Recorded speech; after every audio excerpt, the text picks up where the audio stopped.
Ja, moin Leute!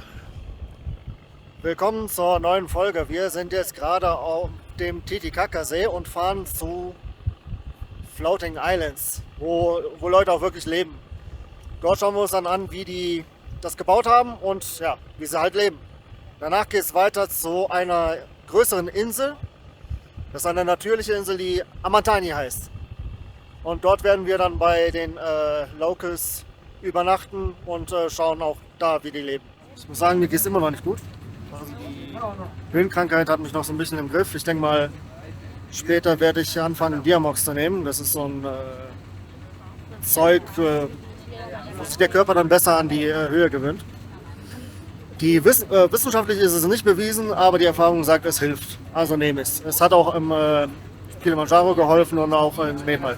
Die Urus oder spanisch Uros sind eine ethnische Gruppe Indigener am Titicacasee bei Puno in Peru. Bei der Volkszählung von 1997 wurden rund 2000 Nachkommen der Uru gezählt. Die Mehrzahl der Urus lebt inzwischen auf dem Festland und nur noch wenige hundert leben auf den schwimmenden Inseln. Seit der Kolonialzeit sprechen die Urus Aymara, was auch in Paracas der Fall war. Vorher sprach man hier die inzwischen ausgestorbene Chipaya-Sprache. Auf einer der größten Inseln gibt es inzwischen eine Schule für die Kinder der Urus, wo sie Spanisch lernen, um in Zukunft besser mit Touristen kommunizieren zu können. Denn neben der Fischerei ist der Tourismus inzwischen die Haupteinnahmequelle der Menschen hier. Die Inseln befinden sich etwa 5 Kilometer vom Hafen von Puno entfernt und bestehen aus Totora-Schilf. Dieses wird zu Bündeln zusammengebunden und schichtweise aufgetürmt. Je nach Wetter muss alle 2 Wochen bis 3 Monate eine neue Schicht hinzugefügt werden, da das Schilf verrottet. Wir schauen uns vor Ort eine Demonstration der Bauart an, schauen dann in die Unterkünfte der dort lebenden Menschen und bezahlen etwas zu viel für selbstgemachte Souvenirs. Bevor es dann weiter in Richtung Amantani geht, machen wir noch eine etwa halbstündige Tour mit einem der traditionellen Schilfboote.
Und während ihr uns beim Trinken zuschaut, erzähle ich euch ein paar Eckdaten über den Titicacasee. Mehr Infos verlinke ich euch in der Videobeschreibung. Der Titicacasee ist mit einer Fläche von fast 8400 Quadratkilometern der größte Süßwassersee Südamerikas. Zum Vergleich, er ist etwa 15,5 Mal so groß wie der Bodensee. Der See ist 178 Kilometer lang und bis zu 67 Kilometer breit. Er gehört zu etwa 60% zu Peru und zu 40% zu Bolivien. Der Name wird abgeleitet von den Wörtern Titi, was auf Aymara Puma bedeutet, und Caca, also grau oder Bleifarbe. Wie man auf den Namen kam? Mit ganz viel Fantasie sollen die Umrisse des Sees wie ein grauer Puma aussehen. Ich persönlich tue mich allerdings damit schwer. Faszinierend finde ich eher, dass es schon die Inkas waren, die darauf kamen. Sie müssen den See also schon damals kartografiert haben und das Ganze ohne Satellitenbilder oder Drohnen. Es gibt aber auch wie so oft andere Theorien bezüglich der Herkunft des Namens. Das könnt ihr dann bei Interesse auf Wikipedia nachlesen. Wir sind hier in Amantani angekommen, auf einer Insel, wo die Leute ohne Strom, mehr oder weniger, ohne richtiges fließend Wasser leben und werden jetzt hier bei den Einheimischen übernachten. Wir wurden zugeteilt, so in 3-4 Leute pro Familie und schauen uns dann jetzt mal an, wie die hier so leben.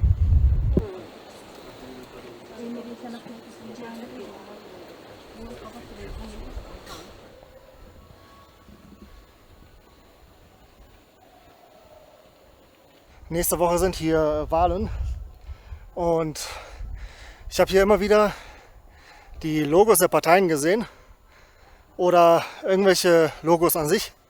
Und die waren durchgestrichen, zum Beispiel ein Zug oder jetzt gleich zeige ich das ein Fußball und dachte, hä, wollen die Leute kein Fußball spielen oder sind die dagegen oder was? Aber nein, dadurch, dass es so viele Leute hier gibt, die nicht lesen können, zeigt man einfach quasi das Logo und wo man das Kreuz machen soll. Das Ganze sieht dann so aus. Wir sind bei Frau Maxima zu Hause angekommen und ich bin mir gerade nicht sicher, aber ich glaube, ich habe ein 4-Bettzimmer für mich alleine.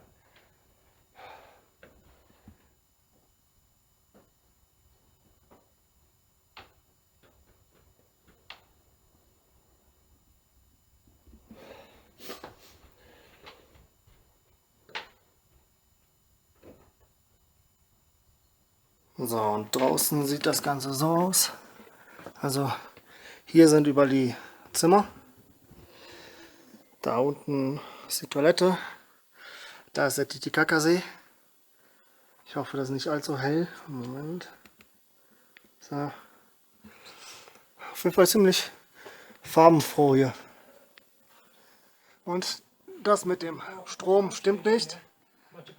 Denn es gibt Solarpaneele, das heißt, solange die Sonne scheint, ist es ungefähr bis 20 Uhr oder so hat man hier Strom. Das ist aber erst seit dem letzten Jahr so. Worauf man auf jeden Fall aufpassen muss, ist, wenn man reingeht, auf den Kopf. So wie ich das verstanden habe, gibt es gleich Mittagessen. Danach gehen wir hoch hier auf den höchsten Berg. Das ist auch gleichzeitig ein Inka-Heiligtum. Und danach gibt es wohl noch, also klar, Abendessen und eine kleine Feier.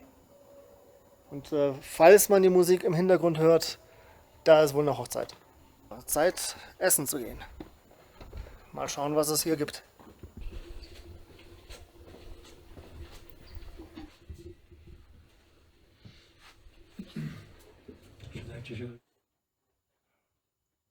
Das auf der rechten Seite sind verschiedene Kartoffelsorten. Dazu kommt aber im übernächsten Video mehr. Und nach dem leckeren Essen haben wir jetzt eine halbe Stunde verdaut und wollen jetzt zum wahrscheinlich höchsten Punkt auf dieser Insel hochlaufen. Das wird bei 4000 Metern noch ziemlich schwierig.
So, das war der Sonnenuntergang hier.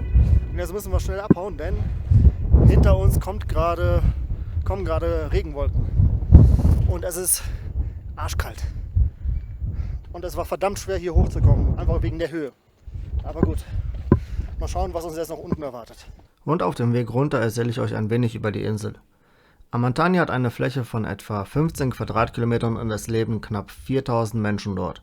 Für Fremde ist es nicht möglich, dort Land zu kaufen oder zu heiraten. Letzteres hat auch negative Auswirkungen auf die genetische Vielfalt, aber gut. Es wird jährlich ein neuer Ältester gewählt, der dann das Sagen hat, und die kommunalen Aufgaben werden in Gemeinschaftsarbeit erledigt. Während der Pandemie war die Insel abgeschottet, was kein so großes Problem darstellte, da sie im Großen und Ganzen autark ist. Auf der Insel gibt es zwei große Hügel, Pachamama, also Muttererde, und Pachacata, also Vatererde, auf dem wir jetzt waren. Gesprochen wird hier Quechua, weswegen wir selbst mit unserem schlechten Spanisch nicht sonderlich weit kamen. Unten angekommen tranken wir noch einen Tee mit Schuss, solange es noch ausreichend Strom gab. Danach ging es zurück zur Unterkunft.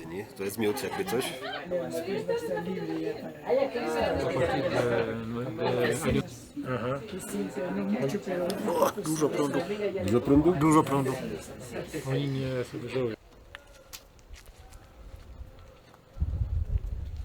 Die Party werden wir uns mal entgehen lassen. Ich habe da Aufnahmen von früheren Partys gesehen. Das ist halt, naja, muss nicht sein. Wir sind auch ein bisschen geschafft von der Höhe und der Wanderung. Wir werden jetzt Abendessen und ich habe gesehen, dass man mit bloßem Auge die Milchstraße von hier sehen kann. Also versuchen wir das Ganze irgendwie einzufangen. Wenn was draus geworden ist, dann seht ihr das jetzt.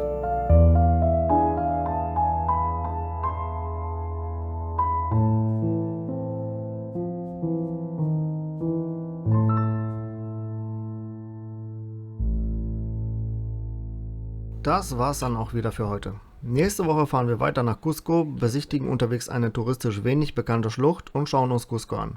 Falls euch das interessiert, dann schaltet dann wieder ein, und wenn euch das Video gefallen hat, dann lasst ein Like da, ein Abo, falls noch nicht geschehen, und bis zum nächsten Mal. Ciao!